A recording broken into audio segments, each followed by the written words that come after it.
Pois bem, galera, estamos de volta e para essa parte agora a gente vai ver o capítulo dos resultados e da discussão.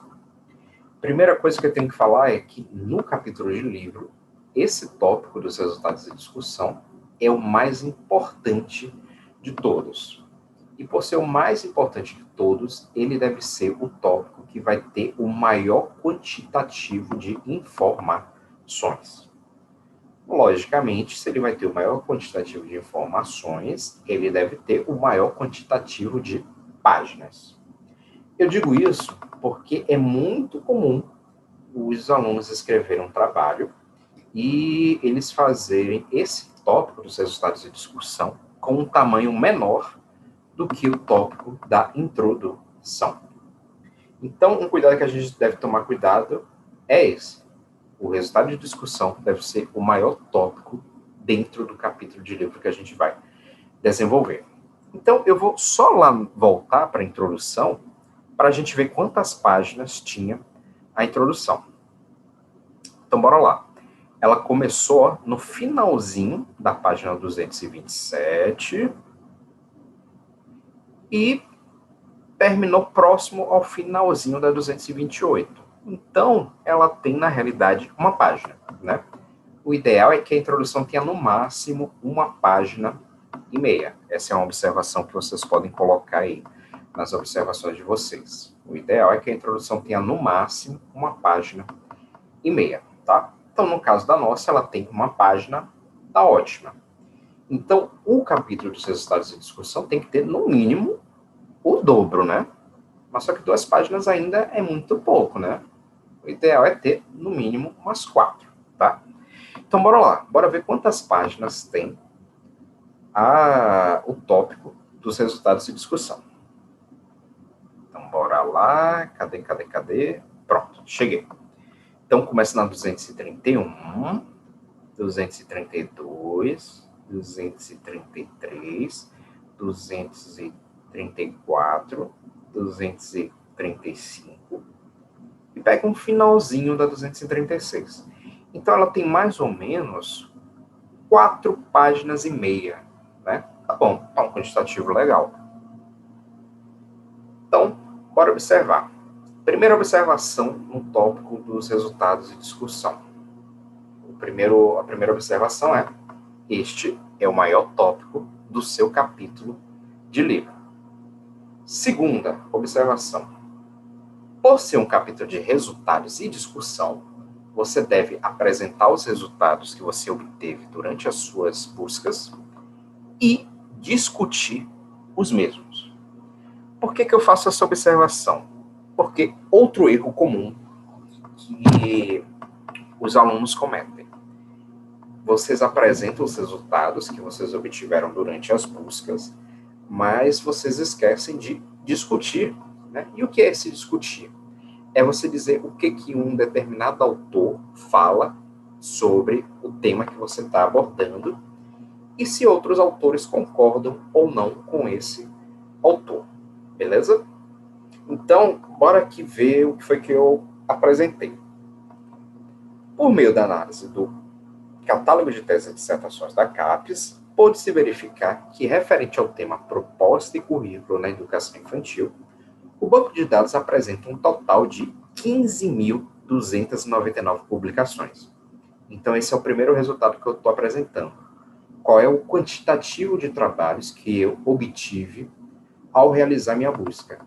Então, se vocês quiserem fazer a busca no mesmo modelo que eu fiz, que foi por meio do catálogo de teses e dissertações da CAPES, vocês fazem a busca e vocês vão ver o quantitativo de trabalhos totais sobre aquele tema. Inclusive, tem aquele roteiro que eu fiz para vocês, onde eu fui mostrando passo a passo e colocando a imagem, né, para ficar mais fácil de vocês conseguirem entender. Então, 15.299 publicações é meu primeiro resultado. Aí eu continuo. Divididas em 3 tipos: mestrado profissional e tese. Então, essas 15.299 publicações, elas compreendem 3 modalidades diferentes de trabalhos: dissertações de mestrado profissional e teses de doutorado, os quais compreendem estudos de 32 anos ininterruptos, de 1987 a 2019. Por que eu fiz essa observação? Porque pode ocorrer de você realizar a busca e você não encontrar trabalhos em 1, 2 ou mais anos. Mas só que nesse caso aqui, eu encontrei trabalhos desde 1987 até 2019, sem faltar ano nenhum dentre esse período amostral, certo? E aí eu vou continuando, né? Eu vou apresentando os dados. Aí eu coloquei aqui. Percebe-se que a contar do primeiro ano em que os dados foram fornecidos, 1987, apenas 11 instituições de ensino superior tiveram trabalhos publicados sobre o tema proposto no presente estudo, tabela 1.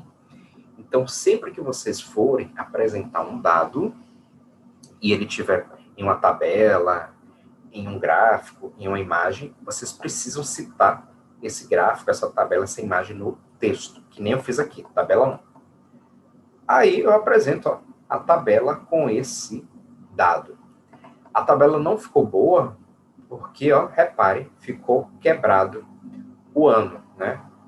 O editor ele não se atentou em relação à tabela. Ela ficou meio que desconfigurada.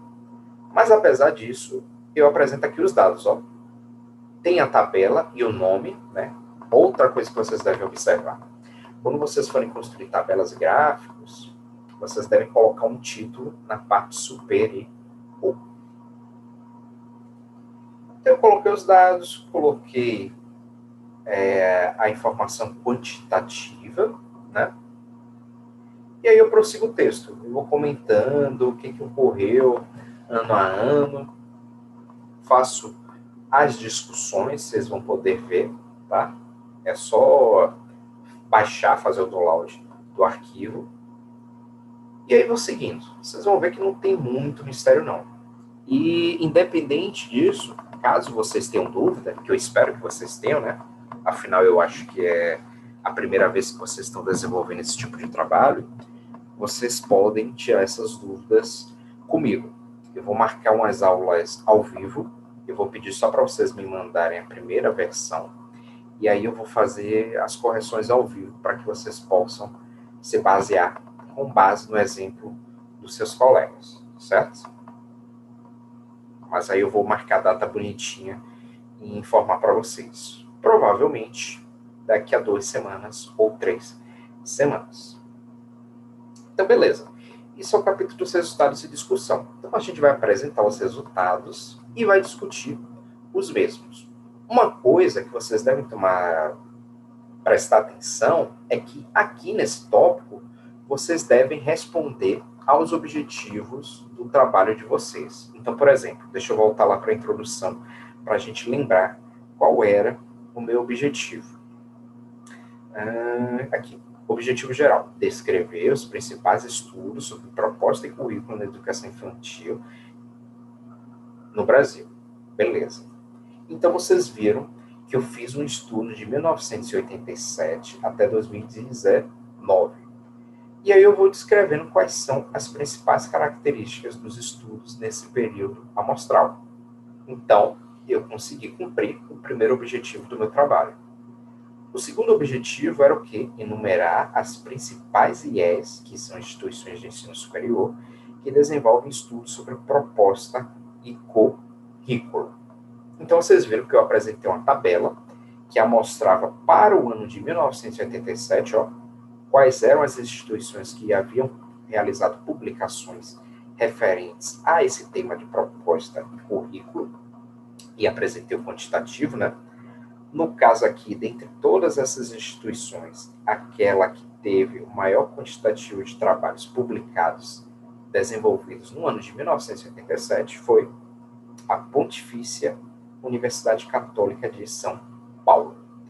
Mas mais à frente, na discussão, eu vou comentando o que as outras instituições foram publicando ao longo dos anos, né? Porque isso foi só no primeiro ano. Depois, essa situação, se não me engano, ela se modificou, tá? E o terceiro e último objetivo, analisar os principais desafios no processo de desenvolvimento de tais estudos.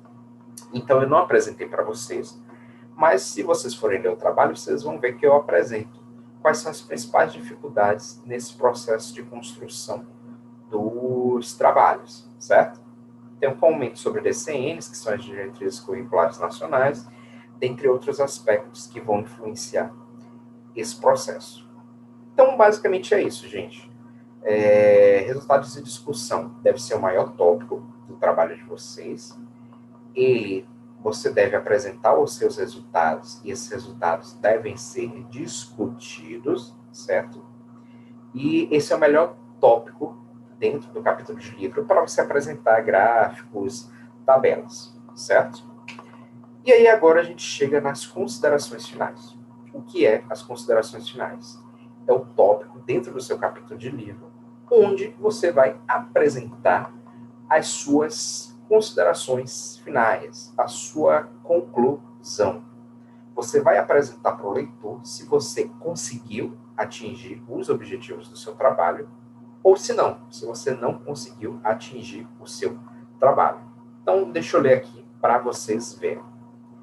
Com o passar dos anos, notou-se que a região sudeste do país foi a localidade que teve maiores investimentos em pesquisas relacionadas à área de proposta pedagógica no currículo da educação infantil, de modo que a Pontifícia Universidade Católica de São Paulo foi a IES com maior quantitativo e representatividade de trabalhos publicados ao longo dos anos. Então, ali naquela tabela que eu apresentei, a Pontifícia já era a primeira, né? Lá em 1987. Então, a gente viu que mesmo após os anos passarem, né, até 2019, ela ainda continuava como o principal polo de produção de conteúdos relacionado a essa temática. Aí, bora lá. Os maiores desafios para o desenvolvimento deste tipo de estudo ainda consistem em investimentos em metodologias e estratégias educacionais que venham a somar ainda mais naquelas que já são aplicadas na atualidade, destacando-se o fato de ser necessário repensar a proposta pedagógica no que se refere ao ensino online na educação infantil. Será que esta nova modalidade de ensino pode ser aplicada a esta faixa etária de ensino?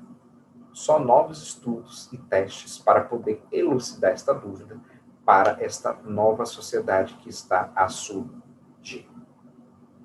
Então, vocês veem que eu respondi à proposta do trabalho, né? Que era dizer qual era a principal instituição que desenvolvia trabalhos dentro desta temática, né? Então, é isso. As considerações finais, ela vai servir para vocês responderem aos objetivos de vocês. Então, o que normalmente a gente faz? A gente responde aos objetivos específicos e, por fim, a gente responde ao objetivo geral. E, por fim, a gente tem um capítulo das referências, que aí a gente vai ter uma aula e eu vou disponibilizar um material para vocês ensinando como fazer as referências.